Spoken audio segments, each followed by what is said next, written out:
Good morning everyone. This is second part for class 9th, chapter number 8, earthquake. So we were discussing about the earthquake definition, what are the causes for earthquake. So here is the second topic, the distribution of earthquake. In distribution part, earthquake belts are divided into 4 parts. The first one is the circum-Pacific belt, that is called the convergent plate. The second is the mid-Atlantic belt, that is on the ridge of the Atlantic Ocean. Third one, the mid-continental belt, which covers about 21% of earthquake which happen in this belt area. And the fourth one, interplate seismicity. So the first one, the circum-Pacific belt, it extends in the west from Alaska to Kuril, Japan, Mariana and Philippines, and trenches beyond which is divided into 2 branches, and one going toward the Indonesian trench and other towards the Cormadic Tonga trench to the northwest of New Zealand. It covers about 66% of total earthquake which happen in the world recorded in this belt only. Next is the second one, mid-Atlantic belt. It extends along with the oceanic ridge to the several islands near to the ridge of Atlantic Ocean. Then the sea floor spreading is the main cause of this cause of the earthquake in this belt. Third one, the mid-continental belt. It extends along the Alpine mountain system of Europe, that is the Rocky Mountain in North America, through the Asia Minor, Caucasia, Iran, Afghanistan and Pakistan to the Himalayan mountain system, including Tibet, Pamir North, Tian Shan, Altai and the mountains of China, Myanmar and eastern Siberia. It almost covers about 21% of total earthquake which happen in this, the third one belt, the mid-continental belt. The fourth is the interplate seismicity. That is occur along the plate boundaries. The continental platforms also experience infrequent and scattered shallow focus earthquakes. And the zones of earthquake in East Africa, the western United States and the peninsular India are most striking. Then it is similar but smaller interplate earthquake occur in Latur in India, September 30, 1993, in which 80 villages were shaken and over 11,000 people died. Now, the next topic I am going to discuss the consequences of earthquake. Consequences, that means the drawbacks or the faults, the disadvantages of earthquake we can say. So, the first one is for the consequences, building collapse.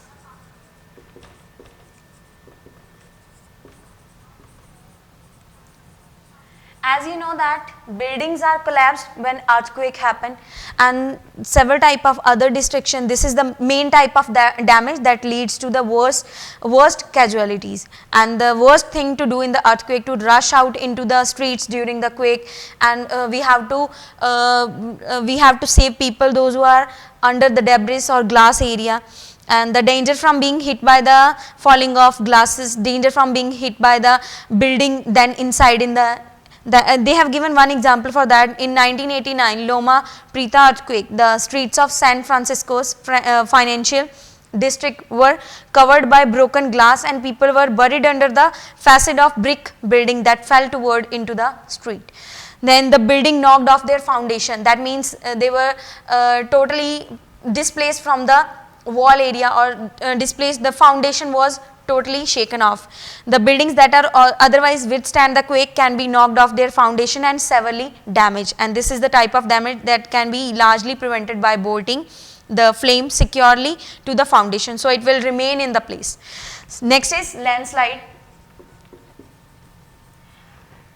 In mountain area, the landslide is a common thing which happen after any natural calamity like the rain or flood condition, and when earthquake happen at that time also landslide happen, and due to that people lost their lives, people lost their houses, even we are losing our vehicles.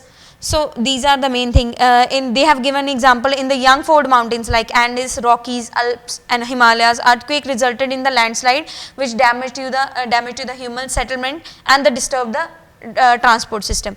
Then fire. Next thing is fire. Sometimes it happens that fire condition occur when earthquake takes place. If building has the LPG gas cylinders, at that time they burst, or people lost their life due to the carelessness. When earthquake happened, they suddenly move outside, and they are totally confused about the thing which they were doing at that time. So due to the carelessness of human being, the destruction happen of fire.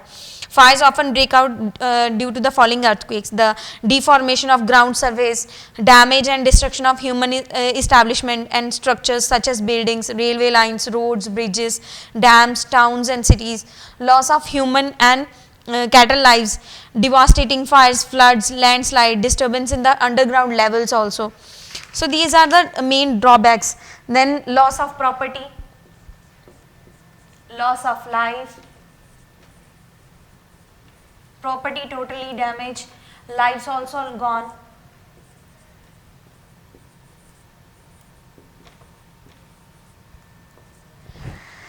Then the flash floods, tsunami, rise and subsidence of ground surface. Tsunami condition, that means the seismic wave which traveling through the ocean and sea water resulting into high sea waves, which are known as the tsunamis.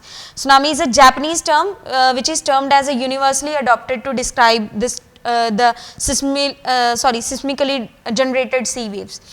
And these waves are capable of causing considerable destruction in certain coastal areas, especially where submarine earthquakes occur. Submarine earthquakes, when earthquake happen under the sea, at that time tsunami occur. Then the rise and subsidence of ground surface, that means the under impact of several earthquake, the land rises or subsides into the weaker zone. And for example, for that Assam earthquake of 1897 that caused a subsidence measuring over 10 meters wide and about 20 km long, and the Indus River Delta was deformed in the earthquake of 1819. Now the constructive effect also are there.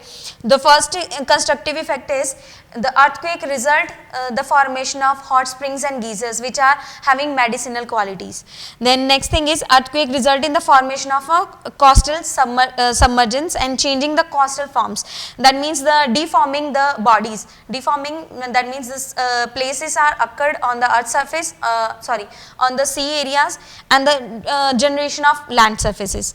That may provide to the helpful in the navigation. Then earthquake forecasting. Earthquake forecasting that happen that is very difficult for human being.